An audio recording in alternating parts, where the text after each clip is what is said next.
Eto na guys yung sinasabi ko sa inyo. Ayan na yung Upper Wawa Dam, oh. Kitang-kita natin dito. Mataas na yung tubig niya guys.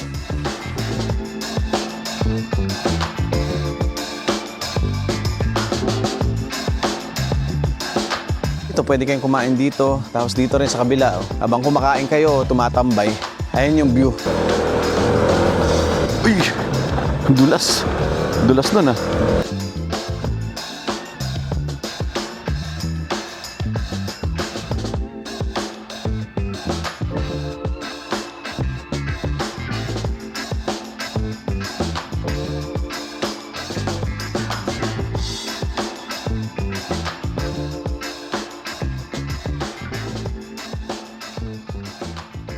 Alright, good morning guys! Welcome back po muli sa aking channel.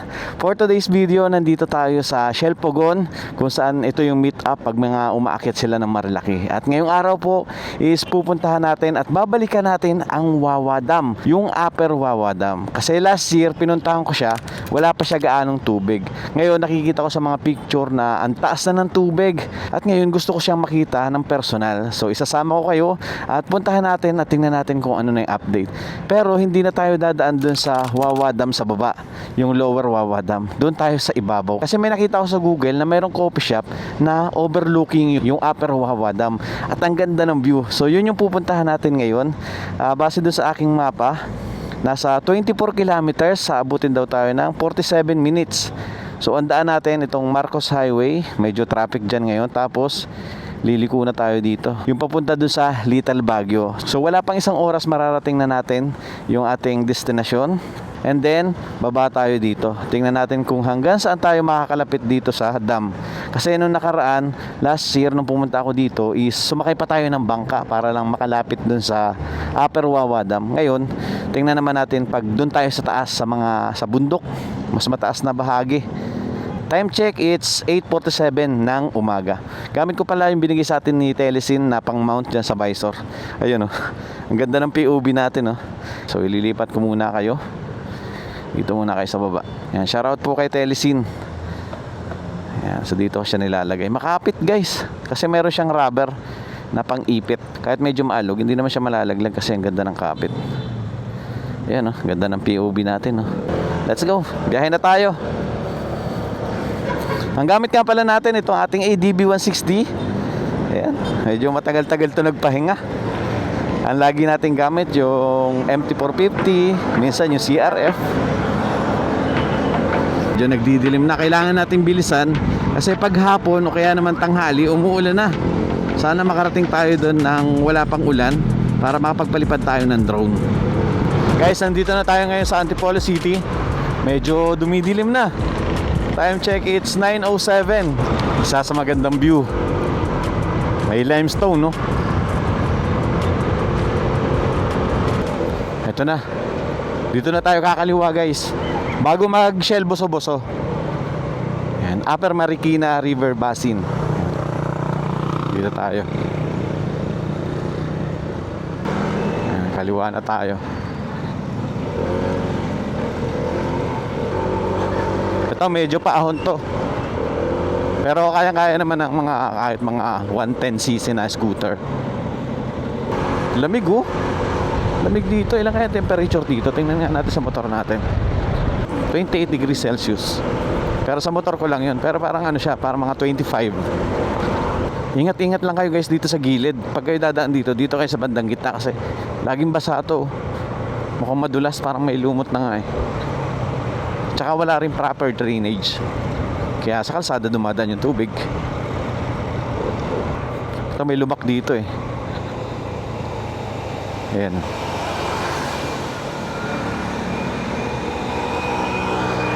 Medyo malubak. Hindi pa rin pala tapos to. Parang sinemento tapos naging ano ulit, malubak. Oh, may mini falls dito oh. Ayan oh. Malinis kaya to? Feeling ko may bahay sa taas eh. Mini falls. Ganda sana kung malinis to oh. Tapos ayun oh, malalim dun oh. Kaso parang maraming bahay sa taas. Check ko muna yung mapa kung kaliwa tayo o diretso kasi hindi ko kabisado pagdating dito eh. Alright. Ayun, kaliwa tayo. Kasi pag diniretso natin to, papunta to ng Kalawis. Okay din to, ayun oh. Punta ng Kalawis. Sa taas pa yan, mas taas pa yan. Dito tayo, kaliwa. Kaliwa, tapos diretso lang. Okay, kaliwa.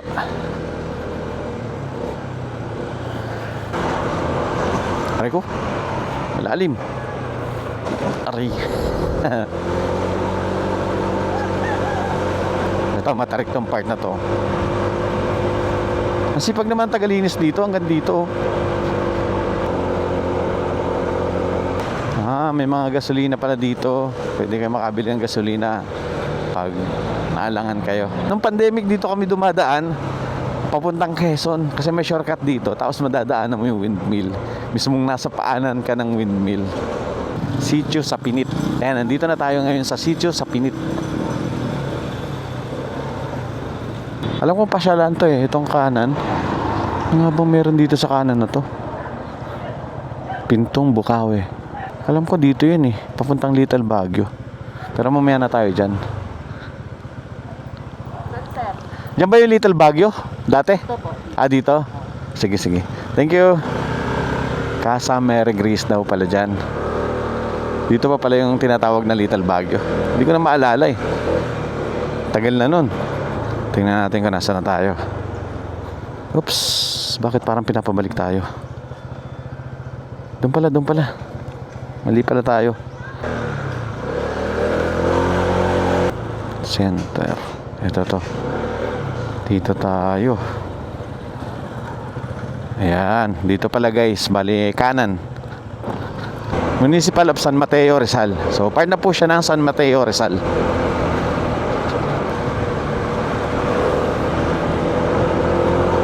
Ang dami pa palang bahay dito.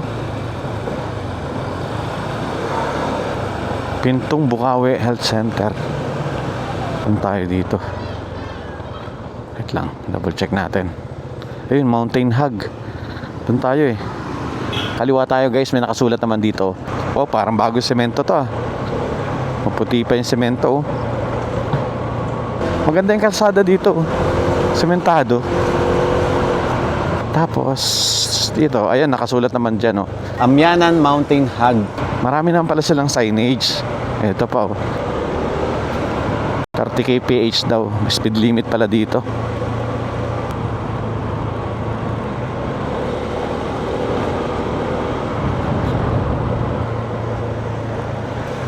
May nakasulat doon. Balikan natin. Ito. Upper Wawa Dam. Ayan. So dito. Siguro sinemento ito nung mga gumagawa dyan sa Upper Wawa Dam. Okay din yung benefits eh, no? Dito kakaiba na yung semento. Hindi pantay. Pero at least hindi siya putik. Doggy, dyan ka lang. Ang ganda ng tanawin dito. Puro bundok na. Oh. Ayan. Dito tayo. Saan to papunta? Aminyanan Mountain Hug. Dito. Saan kaya to papunta? Tingnan nga natin. Bakit nandito na tayo? Tapos pinapaikot pa ako. Itong daan na to. Dun sa baba. Marikina River. Okay, tara. Dito tayo. Medyo rough road. Maputik. Off tayo ng traction. Yun, naka-off na. Let's go.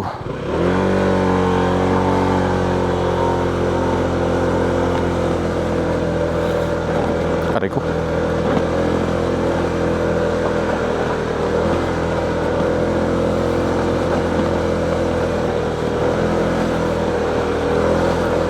Yahoo!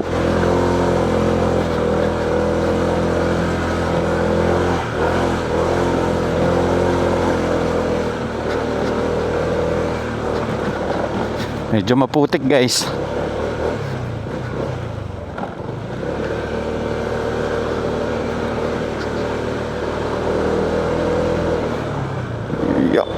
Uy! Dulas. Dulas nun ah. Tayo. Yeah. Ito pala guys, oh. Aminyanan Mountain Hug. Dito na pala yung guys. Tara, pasok tayo. Saan kaya pwede mag-park? Kaya pwede dito?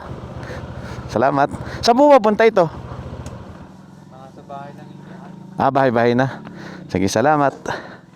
Good morning po. Bukas po kayo, ma'am? Pwede po. Pasok po ako, ma'am. Sige po.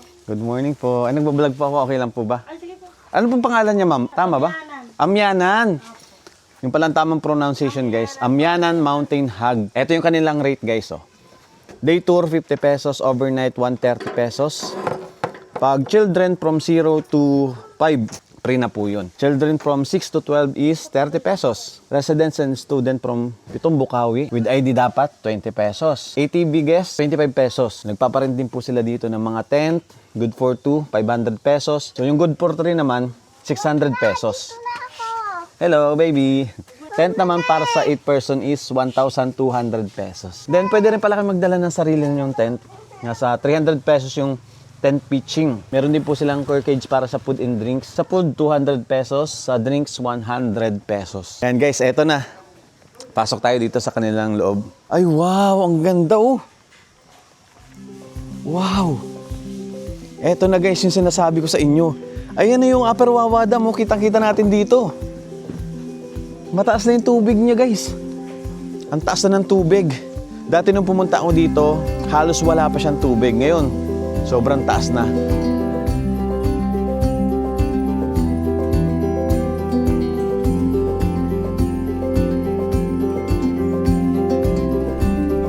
Ito na ngayon ang Upper Wawa Dam. Na taong 2021 nagsimula ang aktual na construction ng Upper Wawa Dam sa Barangay San Rafael, Rodriguez. Itinayo ito upang makatulong sa lumalaking pangangailangan ng tubig sa Metro Manila. Ang Wawa Bulk Water Supply Project ay inulunsad upang muling buhayin ang potensyal ng Wawa River na noon pa man ay pinagkukunan na ng tubig.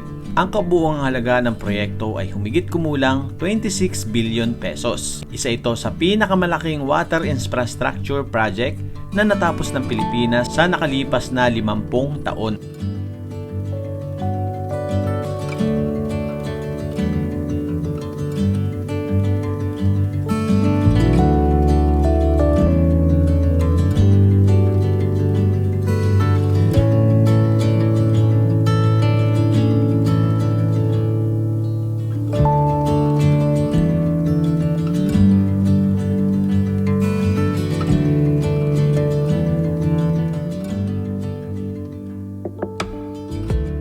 Asahan ang operasyon nito ngayong darating na December 2025. May kapasidad ito na maghatid hanggang 710 million liters per day at tinatayang makikinabang ang higit 3.5 milyong katao at higit 700,000 kabahayan sa Metro Manila at kalapit na lugar.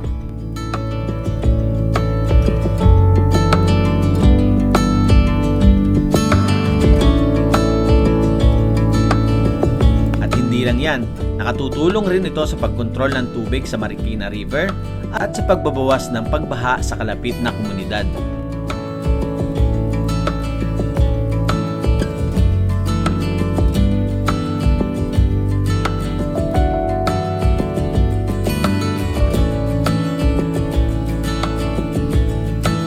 Magiging dagdag din ito sa reserbang tubig lalo na sa panahon ng El Nino. Ito na rin ang maaasahang mapagkukunan ng tubig para sa Metro Manila na hindi na lang aasa sa Angat Dam.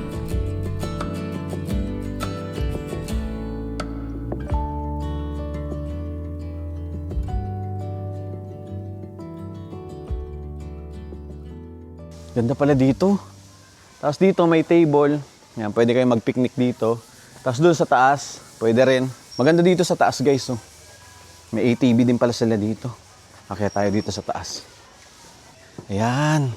Wow! Ganda dito. Oh. Grabe, kitang-kita natin tong Upper Wawa Dam.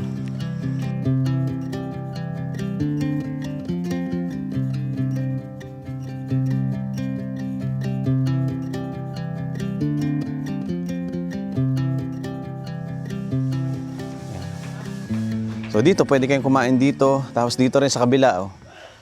Habang kumakain kayo, tumatambay. Ayan yung view. Ang ganda. Grabe. Ang lapit na natin doon sa Upper Wawa Dam. Solo natin yung lugar. Today is Tuesday. Dito rin, oh. Pwede rin kayo dito tumambay. Tapos pwede pa kayo maglagay ng kandado, yung tinatawag na love lock. Ay, meron dito sila yung kawa. Ayun, oh. Yung nauso guys na, ang tawag doon? Kawabat. Yung lalagyan nila ng apoy sa ilalim, tapos magbababad ka doon sa mainit na tubig ng kawa. Ito naman yung baba, guys. Ganda, oh. Picture kayo dito. Oh. Ayan, tapos di sa kabila rin, oh. Ang daming pwedeng tambayan. Tsaka ang ganda ng spot dito, guys. Overlooking yung Wawa Dam. Ayan, dito. Pwede kayong bumaba dito. At pwede kayong magpicture dito sa moon. Parang kagaya nung sa Benguet, oh. Diba? Ang ganda. Hintayin lang natin, guys, mag-clear. Tapos palipad tayo, no? Sana makita doon sa camera kung gaano kaganda.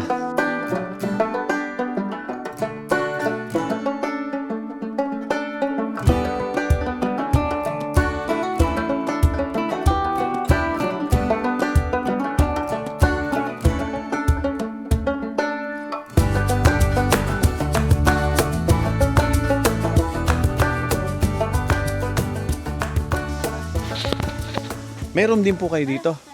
Magkano po yung overnight doon sa room? 2,980 po. 2,980. Good for 2 packs. 2 packs. Ayan, with dinner, breakfast na po yun. Dalawa. Apo. Kompleto na. Ano, pasok po. Sige po. So, tingnan daw natin yung room. Dito. Oh, wow. Eto na pala yun. Ayan. So, mayroong bed dito. Good for 2. Tapos may sopa. Ito pwedeng gawing bed, eh. Itong sopa na to. Ayan. Tapos, may bintana sila dito. Wow.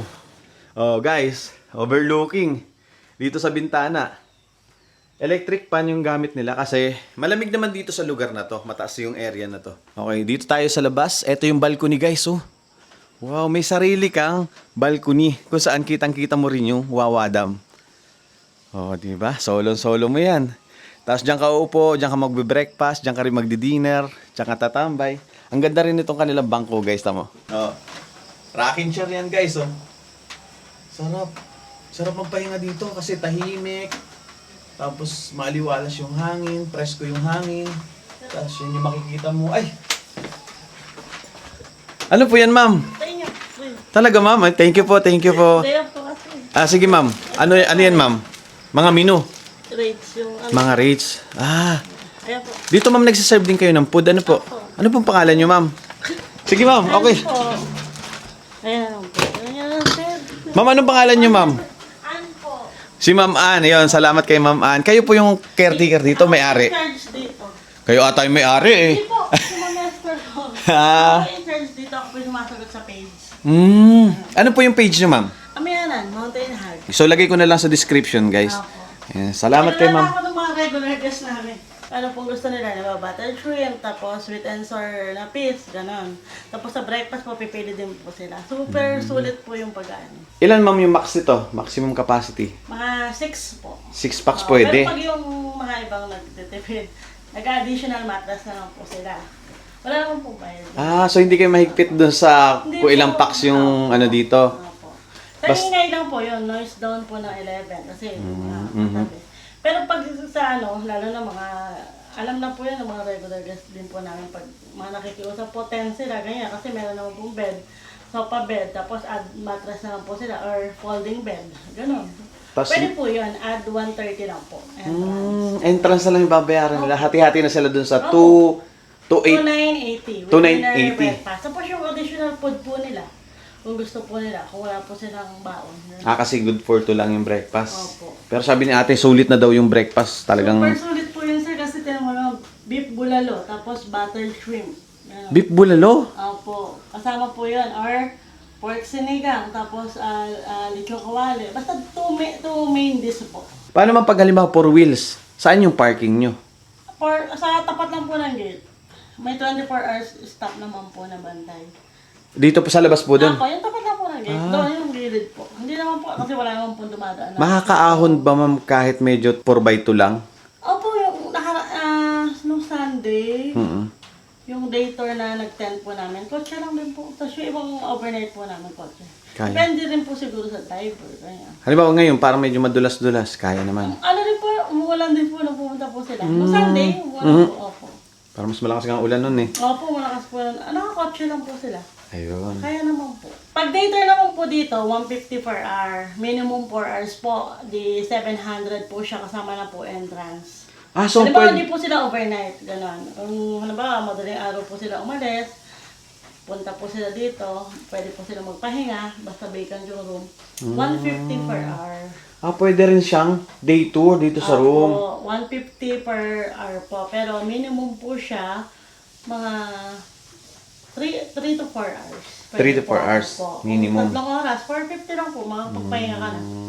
Maganda naman po. Nag-Sea of Clouds din po ba dito? Opo, madalas. Pag ano po, kahapon nga parang nasa langit ka na kasi sobrang ano po. Palidaan po. So, Dapat pala pumunta ako dito maaga, no? O mag-overnight ako dito, kanina no? po, ganyan. Or ano, basta sunod-sunod naman. Anong po oras kasi po ang yun? ulan po. Hanggang anong oras yun? Alas 5 siguro. 30, ganyan. Meron pa po. Minsan 7, ganyan. Dati nga hanggang before 8, meron pa po eh. Oo, dati Sayang, dapat pala maaga. Sige ma'am. Sige po. Sige po, salamat po. Salamat po ma'am sa libreng kape. Kape po ba ito? Ayun, solid pala dito guys. Sabi ni Ma'am Ann, dito daw nagsisi of clouds. Lalo na kanina, mga nakaraang araw, kung medyo napaaga pala tayo, nakita natin kasi daw napakaganda. Halos ito, hindi na makita yung daan. Tapos sea of clouds, dyan mismo. Sayang. Kung babalikan natin to, balikan natin ng, mag-overnight tayo dito. Ganda kasi ng view guys, oh. Kahit hindi ka na lumapit doon sa Wawa Dam. Ito pa yung isang room nila. So, same lang daw nito. Meron din silang balcony. And then, hindi sila mahigpit kung ilan yung capacity nitong room. Basta additional lang sa entrance na 130 pesos. Napakamura nun. Para sa mga nagtitipid, guys. Kain muna tayo, guys. Ito yung binigay sa atin yung Ma'am Ann. Ito daw yung complete package nila pag breakfast. May kasamang ganito, yung dilis. Tapos may sabaw. And then ano to? Fried rice, ang dami kong rice. So yung serving sa akin, good for 1 to, pero sa dami nung serve is parang good for 2 na. Tara, kain tayo. Tapos habang kumakain ka, ayan yung view.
Guys, tingnan nyo kung gaano kaganda. Sobrang liwanag na. Yan yung makikita nyo dito. Ang sarap niyang tingnan, sarap tumambay dito. Tapos nagpalipad ako ng drone, binaba ko doon. Meron na siyang bridge. At saka almost completed na pala siya. Tsaka nakarang araw daw, nagbawas doon ng tubig nung kasagsagan ng ulan. Tsaka medyo brown. Ngayon, malinis na yung tubig, oh. Tsaka medyo mababa na yung level. Gusto ko rin makita sana na umaapaw o saan lumalabas yung tubig. So magandang catch bases ng tubig to para hindi lahat ng tubig pag lumakas yung ulan is diretso agad dyan sa Marikina o dyan sa baba, sa Rodriguez Rizal para hindi sila bahain. So dito pa lang sinasala na yung tubig. Ayan. And then pinalipad ko din yung drone dito sa taas. Ang dami palang ginagawang kalsada dyan. Tapos meron pa dito parang hydroplan ata yun. May ginagawa din po dyan. Kaya lang hindi ko na pinapunta doon yung drone ko kasi medyo umaambo na, maulap. Pero grabe guys, solid, napakaganda dito. Dito lang yan guys sa Tanay. Halos 1.5 hour lang mula sa Metro Manila. Mararating mo na tong napakagandang view na to. So mag-enjoy kayo dito. Meron sila ditong tinatawag na archery. Tapos dito pwede kayong mag-basketball. Tapos ayun yung kawa. So guys, baba naman tayo dito. Dito kayo pwede maglagay ng tent. Itong part na to, sementado. Ito naman, madamo. So feeling ko dito pwede maglatag. Mas maganda kasi dito. Para flat. Tsaka hindi maputik. Tapos dito rin sa baba, ayan o. Sementado na rin. So 1, 2, 3. 3 layer yung pwede nyong paglatagan ng tent. Tara, baba tayo. Ito pala guys yung isang room dito. Mas maliit siya. So tingnan natin yung loob guys. Ayun. So isang bed. Kasya 2 dito. Kaya lang wala siyang extension kagaya dun sa taas. Tapos dito ka natatambay. Dito ka magbe-breakfast. Then baba na tayo dito sa mas malapad na area. Ito. So mas malaki yung tent nyo at mas marami kayo. Pwede kayo dito. Nga pala guys, tinanong ko kay ate kung kaya ba yung mga 4x2 lang o mga sedan dito, kung kayang umakyat. Sabi ni ate, kahapon, meron daw pumunta dito kahit umuulan, ang gamit nila is Wigo, nakaakyat. Tapos dito rin daw pwede mag-park dyan sa gilid na yan. So ito yung motor natin guys, pero kung sakaling gusto nyong ipasok pa yung motor, pwede daw po. Pwede kayo mag-park doon sa gilid. Tapos, ito yung kanilang CR guys. Kasi ito yung CR nila, malinis, tsaka naka-tiles. Oh. Tapos, merong bidet. Ay, walang tubig. Siguro pinatay. Ayan. And then, merong shower. So, meron sila ditong 4. So, yung CR nila, malayo dun sa kanilang kubo. Tatawid ka muna, guys. Pero meron daw namang staff dito. Lagi. At saka, 24 hours din pala sila, guys. Halimbawa, gusto nyo makita yung Sea of Clouds, pwede kayong pumunta dito ng alas 4 na madaling araw. Katok lang daw kayo. Ayan. Ayan, salamat po kay Ma'am Ann. Ayan. Yun. Ayan, shout out po sa inyong lahat. Sige po, salamat Ma'am Ann. Sige po. Ito na pala halos guys yung dulo. Kaya pwede kayo mag-park dito sa gilid lang na yan. Hanggang sa muli, babalikan ko to. Gusto ko makita na may cloud siya. Medyo tuyo naman pala eh. Meron pala naman konting graba. Kaya kayang-kaya to kahit sedan.